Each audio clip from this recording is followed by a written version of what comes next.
Bringing Congressman Glenn Grothman for a few minutes right now. He's a Republican from Wisconsin, budget, House Oversight, I should say, and budget. Welcome, Congressman. If you want to weigh in on any of the Ukraine stuff and Zelensky, feel free. I really wanted to talk to you at this, it's 5:40 almost Eastern time, about this vote tonight, too. That's the other big story, right? That the Republicans, this budget resolution supposedly, I think, is still on this budget vote. And I'm curious to see how it's going to go with this, the tight margins you guys have.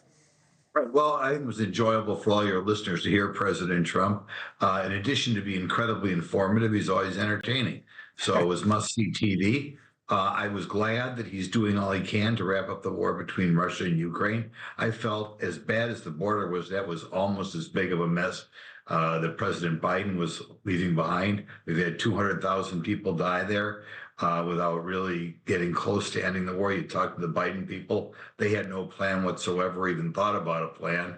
So I'm glad that President Trump is trying in the first month to wrap things up. I thought it was incredibly interesting that he plans on, and in essence, selling citizenships in the future. Yeah, these gold cards. Yeah, you like that idea? I like the idea of getting highly qualified people here from other countries. You know, here in Wisconsin, a big manufacturing state, so many of these factories were founded by German immigrants. Right. And so America is the place you want to go to open up a new business. I mean, we're overregulated, but still compared to other countries, if you want to open up a new factory, I think you want to do it in the United States. And I think hopefully he'll get some wealthy people coming in here, opening up new factories. Well, we have that like H-1B visa program already that's always hotly debated. So, well, this is, I think, going to be a lot more extensive than that, I think.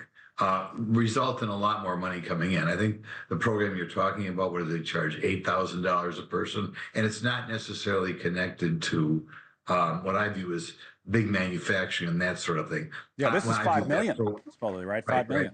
Right. And in the program you're talking about, I associate being more of a hotel sort of thing than hopefully the big manufacturing, more high-tech stuff that we'll be looking for here. Okay, let me ask you about this vote, since we're a little tight on time, since we did carry the president for so long this hour. What's going to happen? This is a big test for the Republicans if it happens, and can you get it done? Can you get something passed with tight margins and enact the president's agenda?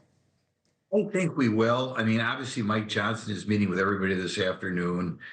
This is a bill that eventually leads towards passage.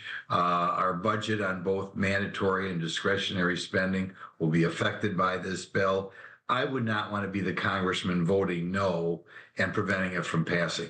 Again and again, when you hear from Republicans back home, they complain that the Democrats stick together and that's why they get stuff done. Why are there always some Republicans off the reservation? You're not hearing from anybody back home? Like, we saw some of those town halls that people are kind of a little ticked off with Elon Musk and Doge and everything, or no?